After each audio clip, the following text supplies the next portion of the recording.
시청자 여러분 안녕하십니까? 헬로티비 뉴스입니다. 먼저 오늘의 주요 뉴스부터 보고 오시죠.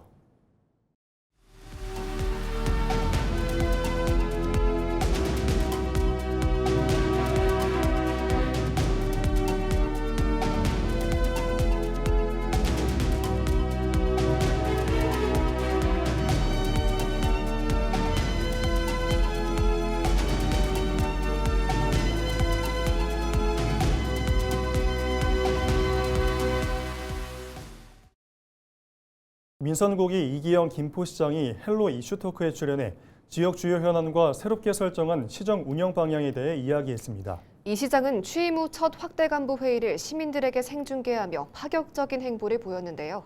투명과 소통 행정을 강조하고 있습니다. 이관성 기자가 전해드립니다. 이기영 김포시장은 취임 후 공약을 점검하는 첫 간부 회의를 시민들에게 그대로 생중계한 이유에 대해 묻자 시민 공감 때문이라고 말했습니다. 간부들과 소통을 하고 또 그 내용을 시민 여러분께 투명하게 알려서 정책의 생성 과정과 형성 그리고 집행 절차가 어떻게 되는지 주민께서 먼저 알아야 또 그 정책에 공감하실 거고. 서울 5호선 연장 사업을 놓고 원당 사거리역과 불로역 추가 신설을 요구하고 있는 인천시에 대해서는 단호하게 반대하는 입장입니다. 대광이 중재 노선안을 지키고 지자체 협의와 이행에 적극적으로 나서 주도권을 확보할 계획입니다. 김포시가 이 건폐장을 수용하게 되면 그 입지를 결정하게 되면 인천시가 그 과정에서 요구하는 건 좀 내려놓을 필요가 있겠다. 만약에 내려놓지 않는다 그러면 인천시가 건폐장 가져가야죠. 김포시가 할 바는 하면 선제적으로 하면서 김포시의 요구안을 명확하게 피력해서 요구안을 관철시키겠다 이런 입장입니다. 수십억 원대 횡령 사건이 발생한 김포 FC 사태에 대해서는 민선 8기 때 내부관리 시스템 붕괴를 원인으로 꼽았습니다. 이 시장은 공공기관 회계관리 체계를 혁신해 내부 통제와 외부 점검을 강화하기로 했습니다. 김포시도 감사 담당 부서나 감독 부서가 있었지만은 제대로 된 감사나 견제 장치가 작동하지 않았고요. 김포 FC 내부에도 살펴보니까 특정 개인에게 회계의 모든 정권이 주어져 있는 그런 상황이었습니다. 어떻게든 이 무너진 시스템을 좀 보완하는 데 좀 주력할 생각을 가지고 있습니다. 타 시군보다 늦게 뛰어든 평화경제특구 유치전에 대해서는 자신감을 내비쳤습니다. 비록 후발주자지만 사통팔달의 교통망과 풍부한 배후주거 단지를 무기로 시장이 직접 중앙정부 등을 오가며 발로 뛰겠다는 계획입니다. 이 시장은 또 예산 문제 등을 이유로 멈춰있던 사업들을 선택과 집중으로 하나씩 바꿔가겠다고 밝혔습니다. 시민들이 체감할 수 있는 성과를 만드는 데 집중하겠다는 의지를 보이고 있습니다. 헬로티비 뉴스 이관서입니다. 의정부시가 급증하는 재정 부담을 감당하기 어렵다며 고강도 지출 구조 조정을 골자로 한 8.13 재정 혁신을 선언했습니다. 의정부시는 불과 9년 전까지만 해도 곳간에 아무 문제가 없었다고 했는데 무엇이 의정부 살림살이를 어렵게 만들었는지 또 해법은 무엇인지 이지훈 기자가 취재했습니다. 지난 2017년 9월 의정부시는 부채를 전액 상환했다며 채무 제로 도시를 대대적으로 선언했습니다. 도에서도 8번째, 9번째로 부채가 제로가 되는 그런 기록을 달성했고요. 하지만 채무 제로의 명예는 오래가지 못했습니다. 9년이 지난 현재 의정부시가 짊어진 지방채 규모는 1,100억 원에 달합니다. 세입은 정체된 반면 세출은 급증했기 때문입니다. 지난 2010년 이후 시 예산 규모는 3배 이상 늘었지만 지방세 등 자체 수입은 15% 증가하는 데 그쳤습니다. 반면 사회복지 확대에 따른 국도비 보조 사업이 늘면서 시가 의무적으로 대야 하는 매칭 예산 부담이 폭발적으로 늘었습니다. 실제로 지난해 지방세 수입은 12억 원 늘어나는 데 그쳤지만 국도비 사업에 맞춰 시가 부담해야 할 돈은 184억 원이나 늘어 재정을 압박했습니다. 여기에 광역철도 사업 분담금과 자원 회수시설 현대화 등 대형 사업들까지 줄줄이 대기하고 있어 이대로라면 향후 4년간 4천억 원이 넘는 재정 구멍이 뚫릴 것으로 추산됩니다. 결국 의정부시는 재정 운영 전반을 원점에서 다시 짜는 8.13 재정 혁신을 선언했습니다. 시민과 전문가가 참여하는 TF를 구성해 지출 구조를 전면 개편한다는 계획입니다. 유사하거나 중복되는 사업은 없는지, 또 투입한 예산에 비해서 성과가 낮은 사업인지를 또 지금의 재정 여건 속에서도 계속 유지해야 하는 사업인지를 면밀하게 살펴보도록 하겠습니다. 시는 반환 공여지에 기업을 유치해 자체 세입을 확충하는 한편 정부와 경기도를 상대로 국도비 매칭 비율 조정을 강력히 건의할 방침입니다.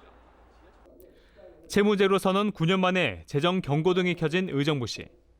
민선국이 출발점에선 김원기 의정부 시장이 재정 위기를 어떻게 극복할지 관심이 모아집니다. 헬로티비 뉴스 이지훈입니다. 1945년 8월 15일 일본의 식민 지배에서 해방된 날이죠.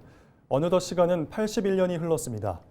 인천시 부평구 지역 곳곳에는 일제강점기 당시의 아픈 흔적들이 여전히 자리 잡고 있습니다. 부평 지역 사회는 아픈 과거를 딛고 앞으로 나아가기 위해 노력하고 있는데요. 부평에 남아있는 일제강점기의 아픈 흔적들 살펴봤습니다. 이재필 기자가 보도합니다. 인천시 부평구 한봉산 자락입니다. 이 산 곳곳에는 누군가 인위적으로 판 토굴이 존재합니다. 명칭은 부평 지하호. 일제강점기 당시 일본군이 파놓은 것으로 1945년 3월 일본군에 의해 작성된 인천 육군 조병창 상황 보고서를 살펴보면 이곳에서 소총과 실포를 만들려고 했던 것으로 추측되고 있습니다. 특히 굴을 파는 과정에서 조선인들이 강제 동원돼 고통받았습니다. 현재까지 부평 지역에서 확인된 지하호는 모두 27개. 부평문화원은 일제강점기의 아픔을 잊지 않기 위해 시민들을 대상으로 부평 지하호 탐방 프로그램을 운영 중입니다. 부평 지하호는 일제강점기의 아픈 역사의 흔적으로서 이 부평 지역에 저희가 가지고 있는 이제 전쟁 유적인 건데요. 일반 시민들에게 더 널리 알릴 수 있고 우리가 이거를 잊지 말고 쭉 가져가야 한다라는 의미를 전달하고자 부평구 한가운데에 자리한 부평 미군기지입니다. 일제강점기 당시에는 일본군 무기 제조 공장인 조병창이 있었습니다. 해방 이후에는 미군이 주둔했고 지난 2019년 12월 시민들의 품으로 돌아온 이후 현재는 지역 주민들을 위한 공원 조성 사업이 추진 중입니다. 부평 미군기지와 마주하고 있는 부평공원입니다. 이곳 역시 과거에는 일본군 조병창이었는데요. 공원 한가운데에는 이렇게 강제징용 노동자상이 자리하고 있습니다. 일제강점기 시절 많은 조선인들이 전쟁 무기를 만들기 위해 이곳에 강제로 끌려왔는데요. 공원 건너편에는 강제징용 노동자들이 모여 살던 줄사택이 여전히 그 모습을 간직하고 있습니다. 이름은 미쓰비시 줄사택. 조병창에서 군수 공장을 운영했던 미쓰비시에서 그 이름을 따왔습니다. 관리부실로 많이 낡고 부서졌지만 일제강점기 당시 일본군 강제징용을 증명할 증거이자 부평 지역의 역사를 관통하는 흔적입니다. 부평구는 현재 이곳 미쓰비시 줄사택을 국가문화유산으로 지정하기 위해 노력 중입니다. 빠른 시일 내 국가유산으로 지정될 수 있도록 국가유산청과 긴밀히 논의하는 한편 긴급 정비공사 등 복원 작업도 진행 중입니다.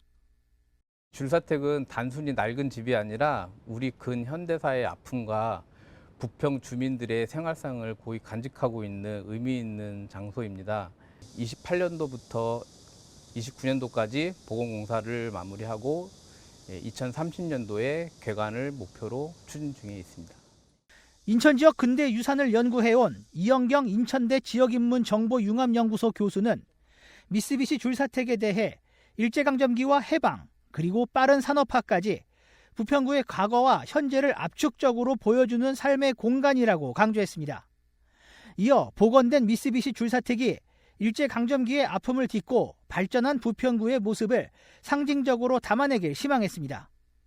거기에 담긴 역사가 그냥 어두운 역사, 아픈 역사가 아니라 그 이후에 이제 그것을 또 잘 극복해내면서 살아온 사람들의 역사로 보여졌으면 그런 공간을, 그런 역사를 담은 유산이었으면 좋겠습니다.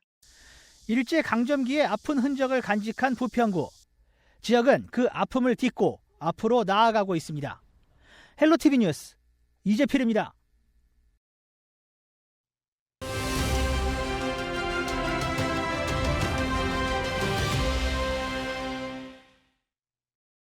제10대 부천시의회 전반기를 이끌어갈 의장단과 상임위원장들을 만나보는 시간 이어갑니다. 복지와 안정 등 시민생활과 가장 밀접한 현안들을 다루고 있는 상임위 행정복지위원회인데요. 초선시 의원으로 행정복지위원회 전반기를 이끌 국민의힘 소속 노근호 위원장을 만났습니다. 행정복지위원장이라는 막중한 임무를 맡게 되어 무거운 책임감을 느끼고 있습니다. 시민 여러분께서 보내주신 신뢰에 보답할 수 있도록 항상 시민의 입장에서 의정활동을 임하겠습니다. 행정복지위원회는 복지, 보건, 안전, 행정 등 시민의 일생과 가장 밀접한 분야를 관할하고 있는 만큼 시민 여러분의 다양한 목소리를 경청하고 정책에 반영될 수 있도록 노력하는 위원회가 되겠습니다. 동료 위원들과의 충분한 토론을 통해 합리적인 심사 결과를 도출하여 시민의 삶의 질을 높일 수 있는 정책을 적극 지원하고 개선이 필요한 부분은 책임 있게 견제하는 균형 있는 위원회를 만들어 가겠습니다.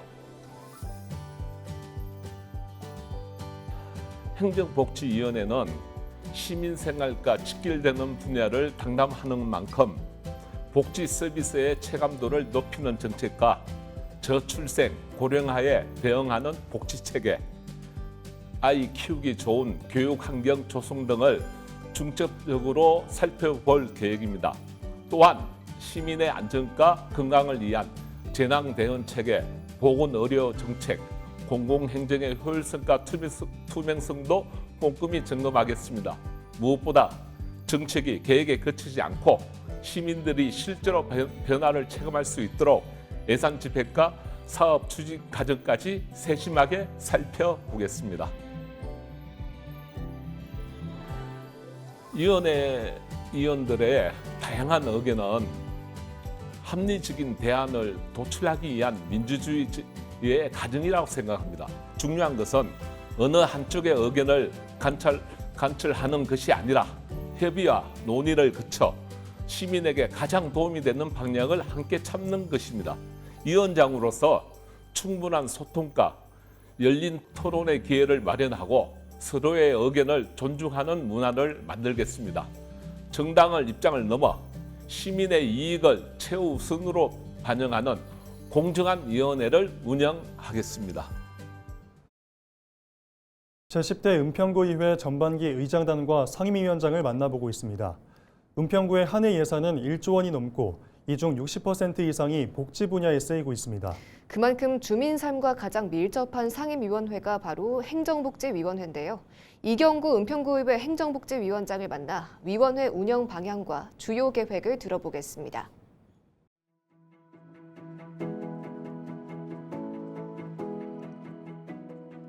지난대 때는 은평구 의회를 위해서 이제 운영위원장으로 2년 동안 열심히 했고요. 그래도 전때 4년 동안 계속 행정복지위원회 위원으로서 해왔고 앞으로 2년 위원장을 맡았지만 더 열심히 해서 주민들 복지에 또 건강과 뭐 문화와 교육 같은 거에 열심히 해서 하여튼 남들보다는 좀 더 저 이경구가 좀 더 잘했구나라는 소리를 들을 수 있도록 열심히 노력하겠습니다.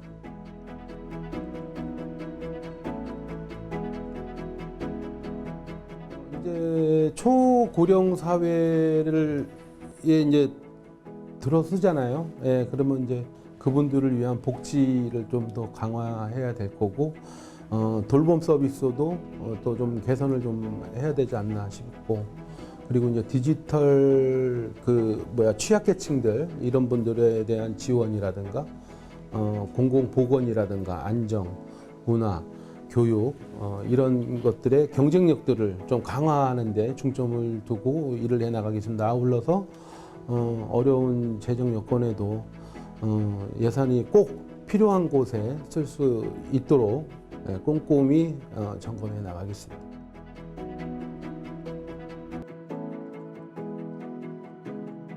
모든 세대가 소외되지 않는 포용도시 은평이라고 할까요?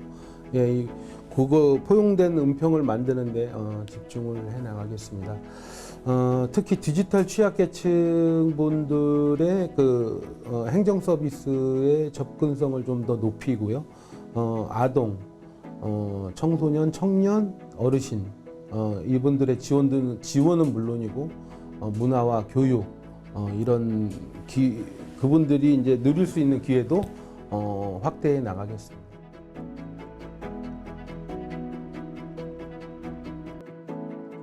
불광동은 100% 지금 다 재개발, 재건축 현장이 이제 곧 될 거예요. 근데 지금 빠르게 속도가 경쟁력인 것 같아요.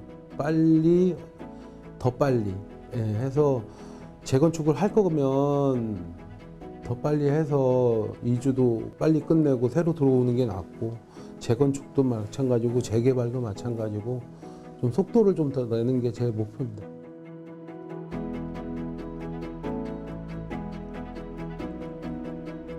행정복지위원회에서 하는 모든 활동은 결국은 은평 구민이 삶의 질이 더 나아지자라고 하는 과정의 일부거든요. 저희들은 더 낮은 목소리를 듣고 현장을 찾아다니면서 말보다는 실천으로 신뢰받는 의회가 되도록 만들어 나가겠습니다. 구민 여러분의 의견이 정책의 출발점이 되는 만큼 언제든 현장에서 많은 말씀들을 들려주시기 바라겠습니다. 감사합니다. 김포시의회가 김포FC 대규모 횡령 사태와 관련해 김포시 측에 특별감사 중간보고를 요구했습니다. 시의회는 13일 김포시에 현재까지 진행된 감사 내용과 확인된 사실, 재정 상황 등을 보고해달라고 요청했습니다. 특별감사는 당초 이달 7일 종료 예정이었으나 다음 달 30일까지 연장된 상태입니다. 시의회는 횡령 규모가 당초보다 커지면서 시민 우려가 커진 만큼 의회 차원의 점검이 필요하다는 판단인데요. 감사 중간 보고를 받고 김포FC 재정 상황, 횡령금 환수 계획, 정상화 방안 등을 함께 살펴볼 계획입니다. 김계순 의장은 횡령금 완전 환수는 반드시 이루어져야 하지만 김포FC 운영에 차질이 생겨 시 재정 부담이 커지는 상황은 막아야 한다며 재정 실태와 대책을 의회와 공유할 것을 강조했습니다. 시의회는 이후 행정사무감사 등을 통해 구조적 원인과 재발 방지 대책도 종합 점검할 방침입니다. 경기도의회 국민의힘은 경기도가 겪는 재정 위기의 시초가 이재명 대통령의 도지사 시절 무리한 기금 차입 때문이라고 주장했습니다. 도의회 국민의힘은 13일 보도자료를 내고 경기도의 채무 7조 원 중 5조 1천억 원은 누적된 기금 차입금이라며 민선 7기와 8기 민주당 도정의 방만한 재정 운영이 처참한 현실을 불렀다고 비판했습니다. 이어 추미애 경기도지사를 향해 국세와 지방세 비중 조정, 불합리한 국도비 매칭 비율 개정 등을 이재명 대통령에게 강력히 촉구하고 관철할 것을 요구했습니다. 경기도의회 더불어민주당은 국민의힘의 이재명 도정기금 차입 비판에 대해 사실관계를 왜곡한 정치적 프레임이라고 반박했습니다. 민주당은 경기도 재정공시 결산 자료를 들여 이재명 지사 시절 연평균 채무액은 약 2조 2,800억 원으로 김문수 남경필 지사 시절보다 오히려 낮았다고 밝혔습니다. 이어 2020년 이후 채무 증가는 코로나19라는 국가적 재난 대응 때문이었다며 재정을 정쟁 대상으로 삼지 말고 도민 삶을 지키기 위한 제도 개선에 나서야 한다고 강조했습니다.